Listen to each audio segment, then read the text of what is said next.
Nočni pisec govori o umetnosti in o smislu ukvarjanja z umetnostjo in seveda o življenju. Pa kako bi opredelil to, ne? Gre za neko ekspresionistično poezijo, gre za ludizem, ne? Kako bi ti opredelil čisto intimno, kako si bral te dnevnike? Ker jaz sem jih samo en delček in ti ne da dihati, ne? Od vse norosti, ne?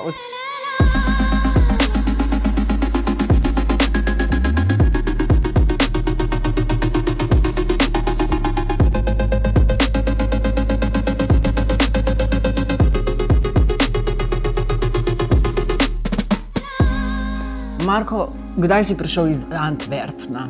Iz kuhinje, ki jo je poslikala Marina Abramovič in v kateri ti je Jan Fabre, si predstavljam, kuhal kavo. Super je bilo, ker ko smo delali že za mizo, so v bistvu mešanica odlomkov iz dnevnikov, iz njegovih dnevnikov in potem dramskih koščkov, odlomkov iz njegovih gledaliških besedil.